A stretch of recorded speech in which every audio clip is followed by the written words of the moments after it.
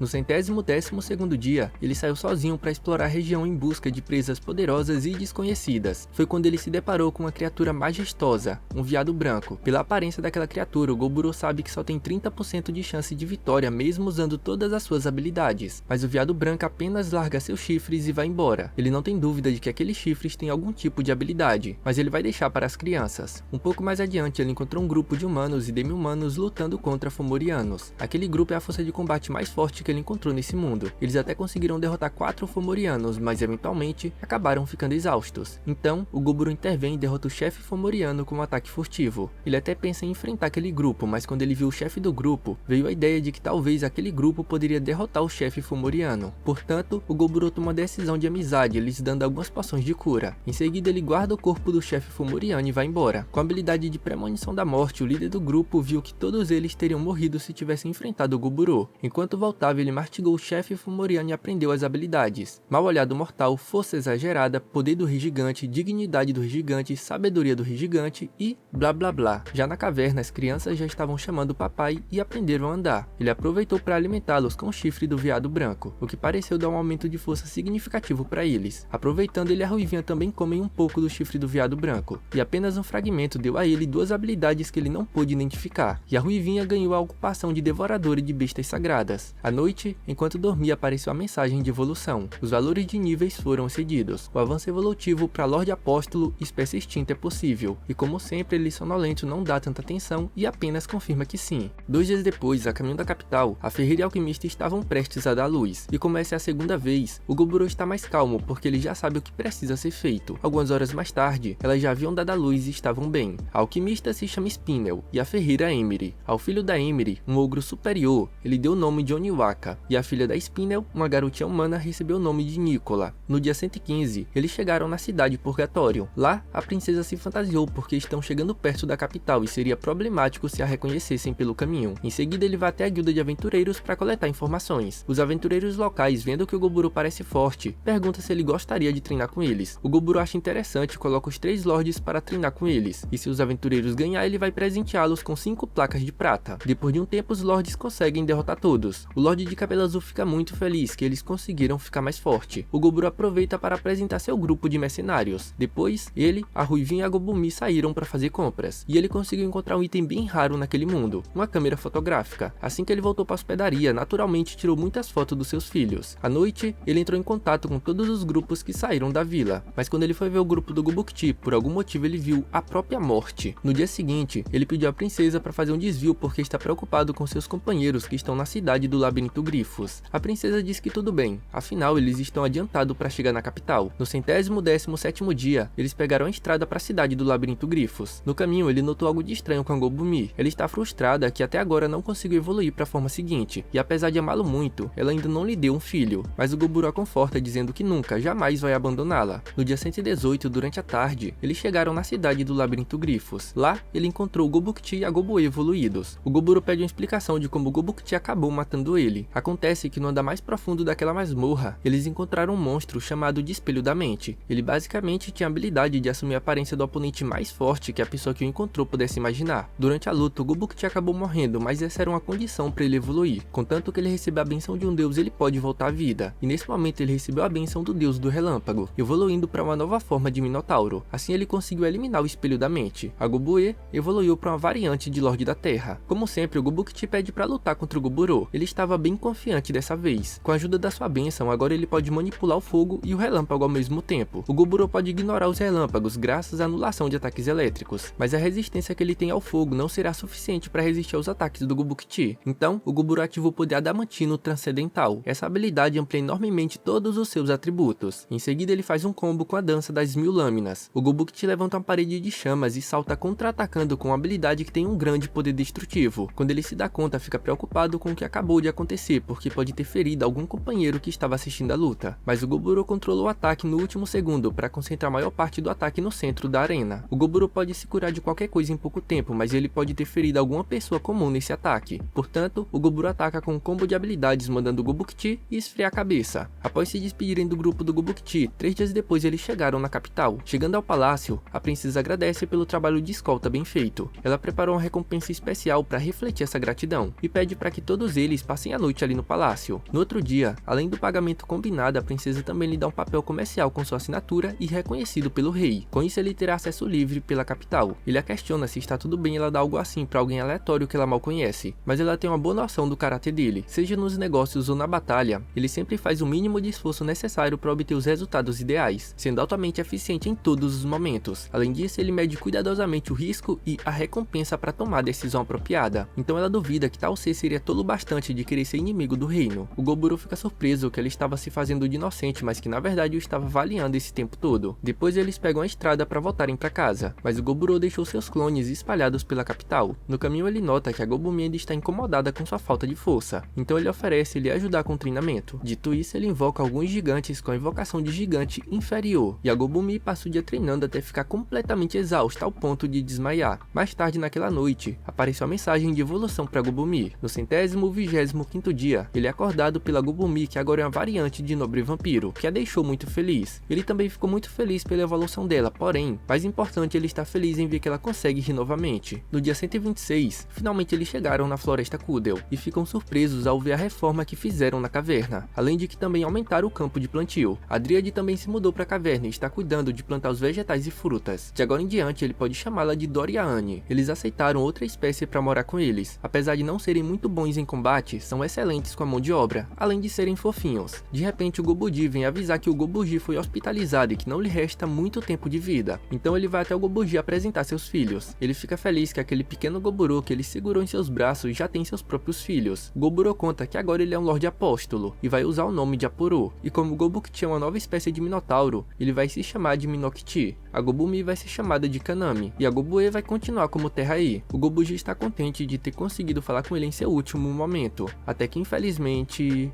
ele morre, e como despedido, o Goburo resolve realizar um torneio entre todos da Parabellum Mercenary Company. Até seus filhos pedem para participar. O torneio começa com lutas individuais até que finalmente chega na última luta, Goburo versus Gobukti, e como sempre o Goburo sai vitorioso. No dia seguinte, durante a noite, a princesa entra em contato com o Goburo, porque ela quer contratar o grupo Parabellum novamente. A princípio o Goburo queria recusar, mas ela oferece tornar a presença dele mais conhecida na capital, que é justamente o que ele queria. Então ele aceita o trabalho da princesa, e assim terminamos a primeira temporada do anime Remonster. Espero que vocês tenham gostado, pessoal. Falou e até a próxima. Tchau, tchau!